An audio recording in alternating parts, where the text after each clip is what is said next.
How Listen, you doing? I'm always on time. I'm a Oh, professional. baby, I know. I already know. I know you was on time. I just want to make sure that I was on time for you. Of course. So what's going on? Let me see. I want to make sure I get this lighting right. Yeah, get comfortable. Get The comfortable, light, Jason. the light behind me is blowing me out. No, I want everybody to see that handsome face, baby. Get right. Let me go over here. What's going on, though? How are you? Congratulations on the Lamar Odom exclusive. That was good. Yes, did you see that? Oh my God, I didn't know if you saw it because you were on vacation and I was watching you. And I want to be your travel buddy because you say you need somebody to travel with. So I'm here. Yeah, but you don't have a penis. But I can have fun. I like penis. You like penis. And we can look at, I mean, I'm married. I'm sorry. I'm not, Yeah. honey, I'm sorry. Exactly. It doesn't work like that when you're married. Anybody married going on vacation with me will be single for sure. He's understanding. I don't even want to get into that. But what's going on? I'm doing good. How are you doing? How you doing? I'm doing great. You know, I just hosted the Baddies reunion.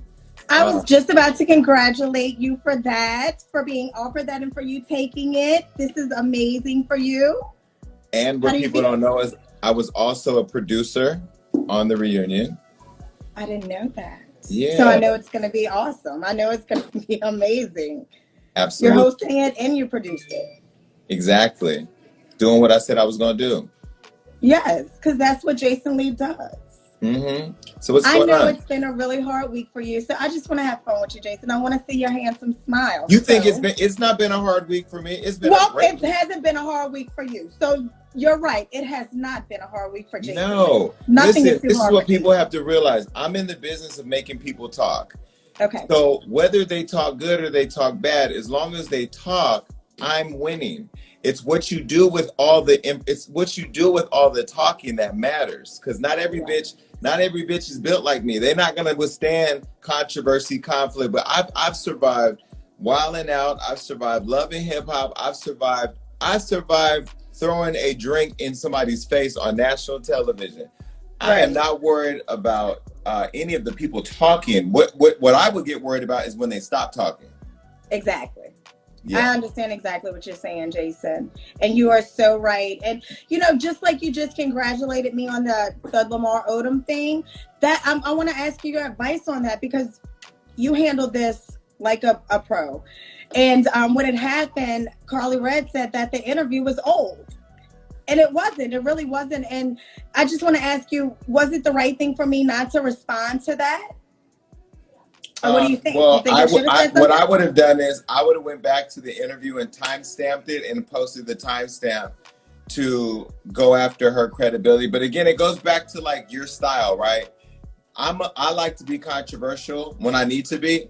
Some people don't like that. Some people like to take the higher road. I always say there's two perspectives. You know, Michelle Obama said, when they go low, we go high. And then Funky Dineva said, when they go low, we go to hell. So I think you just have to decide what you want your brand to be. For me, if you try to take away my credibility or you try to take away you know, how legit I am, I'm gonna drop all the receipts and do what I need to do to prove you wrong. But that's just me. Right. I wanted to do it, Jason. I really did. I had it all written out in a respectful way because I didn't put it out to be negative. Like I put it out because it was my recent interview and I felt like I was being discredited when my intentions wasn't that way. So I wanted to say something, but I'm positive. So I just sat back and the people kind of really was like, there's no way that it's old. But I wanted to say something because I felt like I was being discredited and it didn't feel good. And that's why I wanted to ask, what did you think about it? Because you could be talking to Jesus and they would tell you that ain't Jesus. Like people gonna discredit you no matter what you do. I'm on national radio, national TV. I'm on a comedy show and I'm not a comedian. I'm an executive producer and host of my own show on Fox. So I just hosted the Baddies reunion. I got another show that's getting ready to come out. I'm thinking about a dating show for Zeus Network. No matter what I do, they're going to discredit me. Like they're going to discredit you because that's just like, there's a lot of people who are unhappy with themselves and their lives and they too afraid to take the risk. When you came on my Instagram live, you said, oh, I'm about to do my show and it's about to be big and this and that. And then the next thing I saw this exclusive. So you're manifesting your own success. but ain't nothing like a miserable bitch right there ready to take it from you. As soon as you get some, oh, he ain't shit. Okay, well, but who are you doing it for? Are you doing it for everybody's validation, or are you doing it for what you do? Like, you have to stay in your shit. Like me, you come for me, I'm gonna come for you. But if you don't come for me, I'm not gonna come for you. But you may not be that person. You just gotta decide what type of energy you want to bring. Right. Thank you for that. And the energy I want to bring is I'm not a judgmental person, and that is just me. Like, I'm not just saying that for the show because it sounds nice. That's just me. I've never been a person to judge anybody, because everybody makes mistakes. Everybody has their good days and bad days. And that's what I've been trying to do with the show, is just trying to put positive. But I went back to one of your interviews, and that's kind of how you started, to try to be positive and give people a chance to talk about whatever they needed to talk about. And like you said, you got pushed in a corner. No matter what you do, right or wrong, you're still going to be judged, and you're still going to go through the negative. I tried to be positive. I tried to be You positive. do. I tried. But then I realized, oh, you bitches don't want positive. You want real. You just want somebody to rip the Band-Aid off. If you ask me if your kid is ugly, that's an ugly fucking kid. Now, I didn't want to tell you your kid was ugly, but you kept asking me for the truth. Some people will say, oh my God, he has cute shoes. Bitch, we're not asking about his shoes. We're asking about his face. And I don't want to tell you that your kid is ugly, but what I learned is that people want you to tell them what they want to hear. Yeah. But I believe you should tell people what they need to hear. Tell people what they need to hear. Because telling everybody what they want to hear, oh my God, you look so great. Oh girl, that dress you got. No, that dress, them Payless ass bottom, whatever. Jason, so you don't think it's better to say things nice, even if you're saying something nasty? No. Come on now, you be hurting people's feelings. No. You can be nice and be honest. I think that like it you have to master it. I make mistakes though. You know what I mean? Like, yeah. I make mistakes, and sometimes I'm not gonna say that I've done everything perfect. But what I do know is that I'm learning how to stay connected to my audience in a deeper way, where I listen to them on what they want from me. I am here to cater to my audience. I am not here to cater to celebrities or what people think I should be doing. And the same with you. I think the way you handled it was the best way that you felt like you need to handle it. Yeah. But I can tell you what's going to happen. What's going to happen, Jason? Somebody going to try you again, and you're going to get to a point where you like, you know what? I'm not letting you motherfuckers try me. Right. You just gonna get there. I see it coming. Like, I really feel it coming. I'm like, I don't want to click out on y'all. Like, I'm really trying to be nice and unjudgmental and put positive out there. And it's who are you being nice for? I'm being nice for me, because that's who I am. I'm nice. Like, I don't want to be mean. I don't like being mean to people. Then you know what? Let me just say this. So I just hosted the Baddies reunion, right? And I know that if I say this, they're gonna take this clip and put it on all their fucking fan pages, because the BGC fan base is like one of the best fan bases out there. They eat everything up, and they are on it. They are on it. Okay.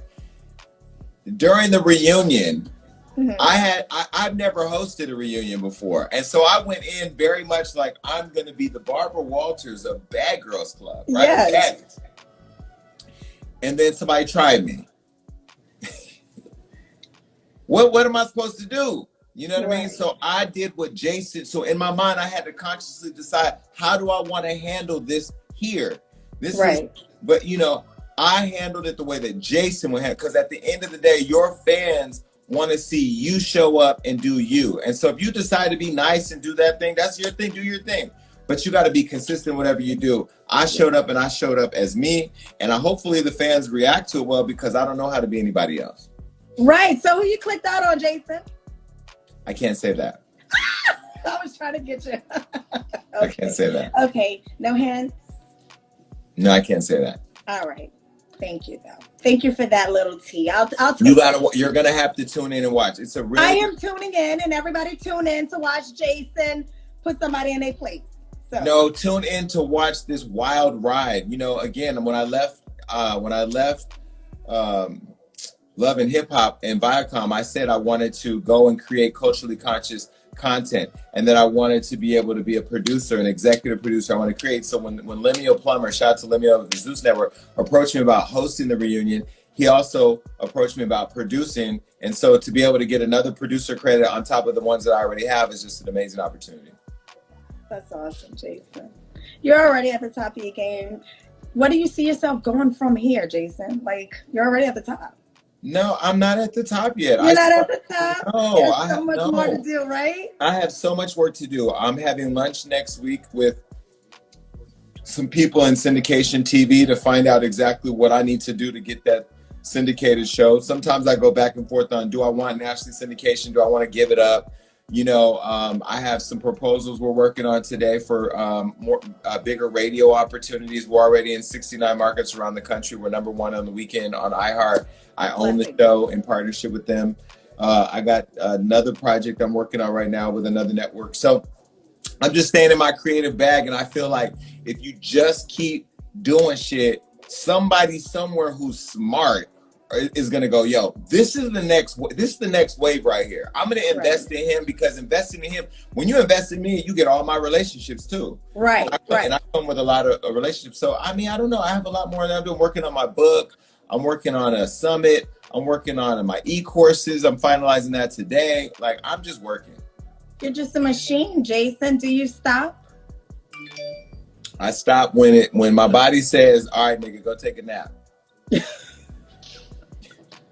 Because the minute that you stop, somebody else who has more work ethic than you or stronger will to beat, like, to make it, they gon' I really feel like they gon' bypass you. So I don't believe in sleeping and, you know, like, I do know how to balance. I'm mastering balancing myself. I take a lot of trips. I just got back from Aruba, Mexico. I do take trips, but I still try to stay in the work, you know, because at the end of the day, it's something. There were days I had nothing on my calendar, and now I can't complain about my calendar being full, because God gave me all those blessings.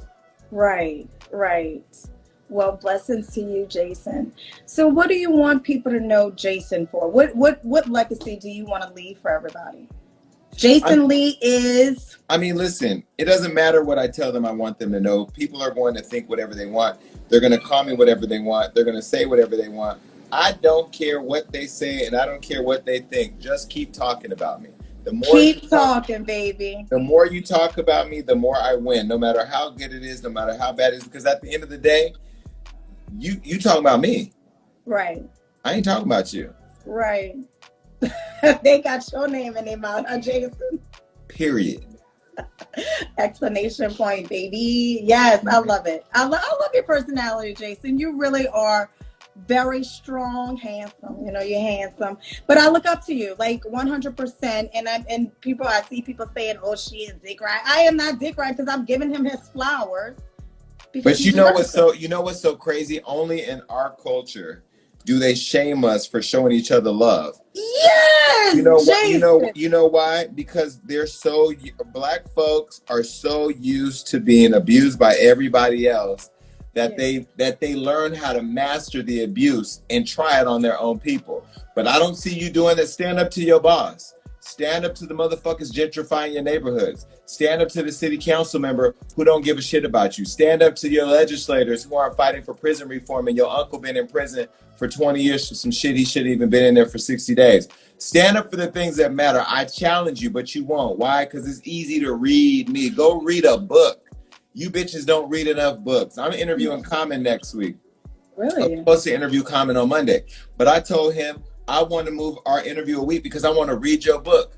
Some of y'all trying to read the wrong motherfuckers. What you need to read is the terms and conditions of your life, because it's played, laid, and tired. And you know, they don't like my delivery, and I understand sometimes I got to be the bad guy, and I'm okay with that. I'm okay with being the bad guy. But look, the bad guy in my new book always wins. Why? It's not that he's a bad person. The bad guy is the savage. And anybody who's a savage that wants to take control and master anything or dominate in any lane that they're in, they become the bad guy, because the bad guy is the person that we don't want to win.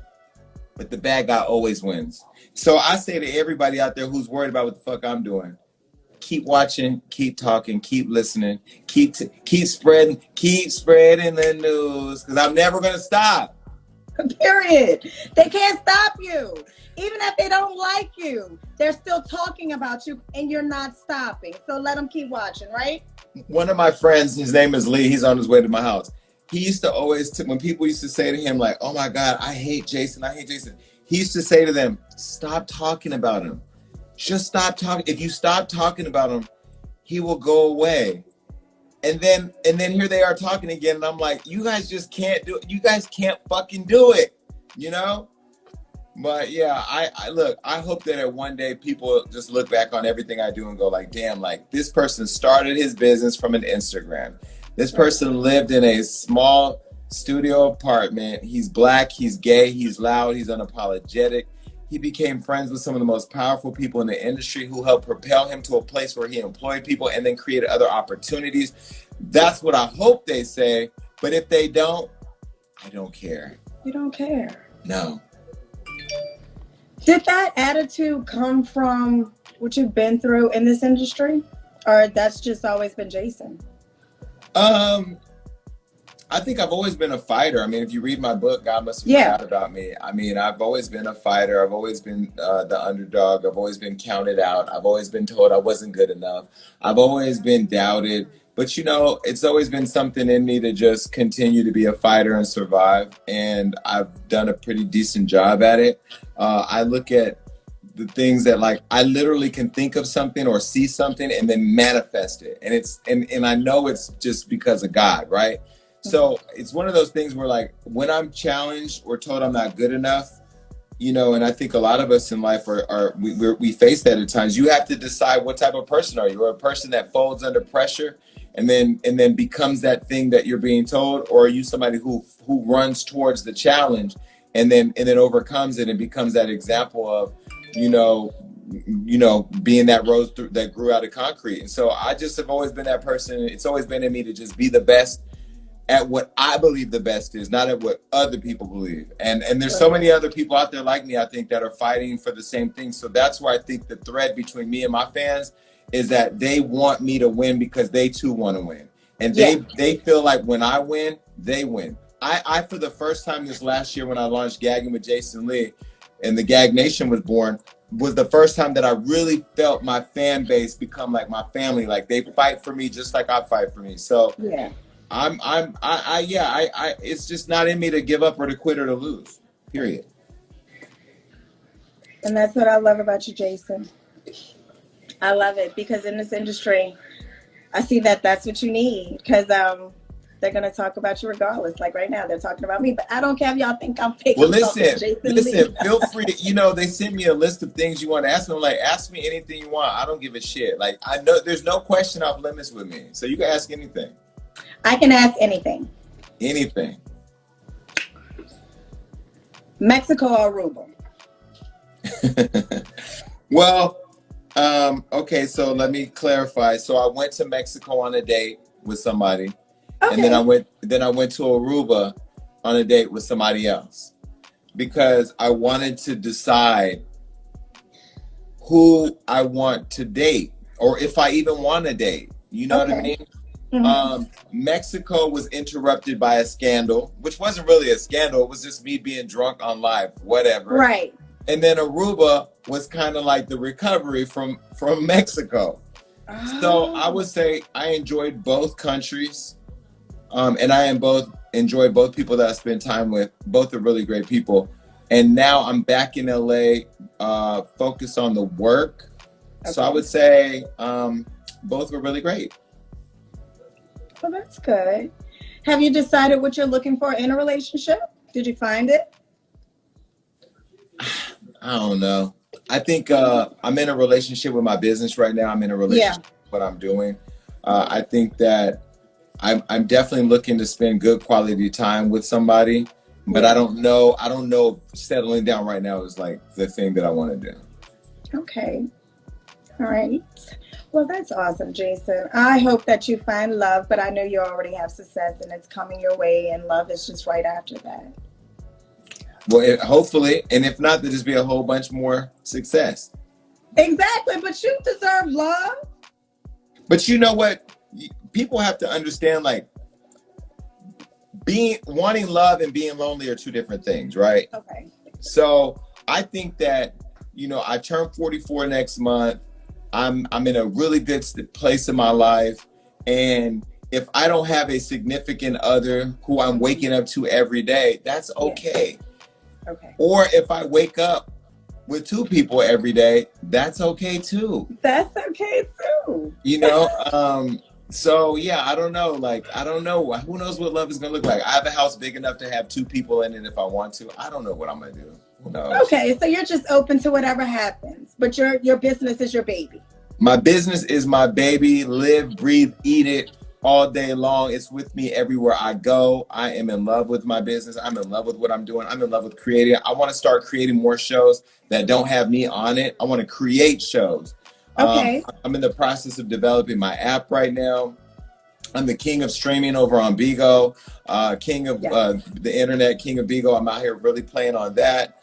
And yeah, I mean, I'm just in my creative bag right now. Like, I don't know. Who knows what's going to happen? But if I do find, oh yeah, I did. Somebody in the comments said wild threesome. I did have a wild threesome a couple months ago. Look, I'm open to a polyamorous relationship if it was going to work. If I found two people who I felt like we could just really build together, like I would. Right. That's awesome. So what about this? Okay, if you don't find love, because you said if it happens, it happens. Would you ever want to have kids? Adopt? Or... I get asked that question all the time. I don't know. Because like last week I was thinking of getting a dog because I feel like if I do get a kid, I got to do like baby steps. Dog first, then a kid. Yeah, I would agree to that. A kid is just like, you can't give it away. It's yours forever. Right. Remember that, Jason. I have 3 kids, and I'm not going to encourage you to have no kids. I'm not going to lie to you, Jason. I love them. I love them. But yeah, I understand exactly what you're saying. Wait, you have 3 kids and you wouldn't encourage me to have a kid? Not right now until you know exactly what you want. Because the kids will take over your life. And right now, your business is your baby. So if you have the choice to become a parent, I wouldn't do it right now. If I were you, that's just my opinion, because you're so into your success in your business right now. You can have a kid at any age. That's technology.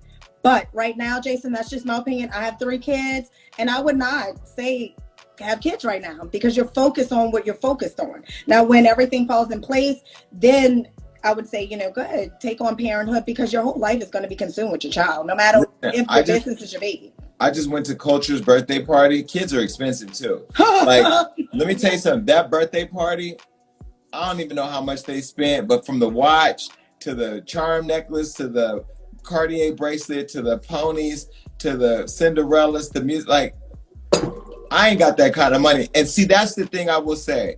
What Cardi and Offset did for Culture, if I had a kid, I would want to give my kid the world. I would want exactly. Like, I would want to give them the world, and I can't afford that world right now. You know what I mean? Right. But yeah, I don't know. I don't know right now. I don't know about having kids right now.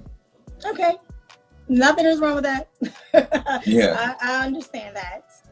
Well, so we got on Jason Fleet's personal life, kids, business. Is there anything that we don't know about Jason Lee that you want to tell me? Anything you don't know, you don't need to know. No. And you know what? I love a private life. I love it. Because see, what they don't know about me, they make up. And I laugh at it because, I see all the things that they've said out there about me. I can't date younger without being labeled something, or I can't, it's whatever. I'm 44, living my best life. And I have no apologies for how I choose to live my life. I am blessed to be surrounded by the best people, and I'm happy. And I just wish that more people would be happy for happy people. But but we do live in a world right now where I feel like people are just like dead. They're dead set on wanting everybody to be unhappy, and that's because of where they're coming from. The other thing I would say is that cancel culture, there needs to be a movement to cancel culture, because I feel like while I have canceled people to me, I don't think that any one person should think, or movement should think, they have the power to cancel people for the world. I don't know. I just feel like people should start being held accountable and then move on. Everybody should have an opportunity for redemption. I know people feel what they feel about different people. Felicia Rashad, they tried to cancel her last week. I'm like, damn, we gonna cancel Claire Huxtable? The hell? When she was just supporting her friend. That's her feelings. Like, Jason, do you think that we're hard on each other? And I'm talking about Black people. Do you think that we're hard on each other than any other culture there is out there? Yes.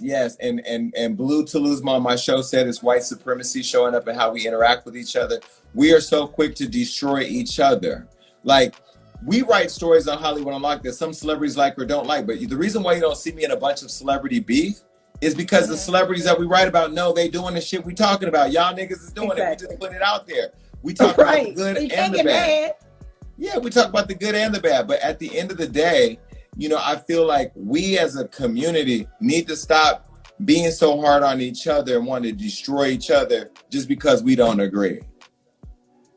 I agree with you. I feel like we judge each other so harshly, and the shit needs to stop.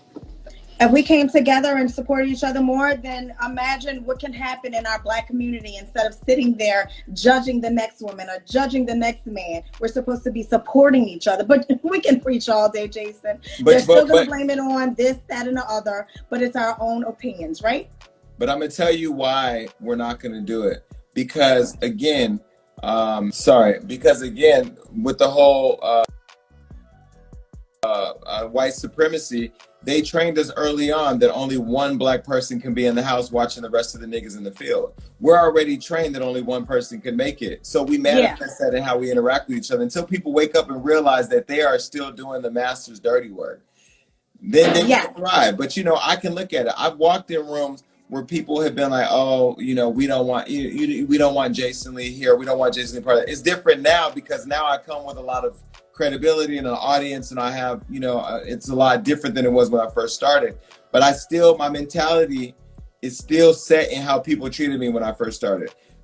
When I saw the Lamar Odom, Carly Red thing, I was happy for you. I didn't say how she get that, I didn't think, like, my first thing wasn't to go to hating on you. My first thing was like, oh my God, I just talked to her. She said her show was going to be big. She got this big exclusive. Make sure we put that on Hollywood Unlocked. Make sure you tag her. I want everybody to win. No, I lose the moment I believe I'm the only one that should win. And I don't think people think like that. Yeah, that's a message. Did y'all get that message? When you're selfish and you think you're the only person who should win, you lose.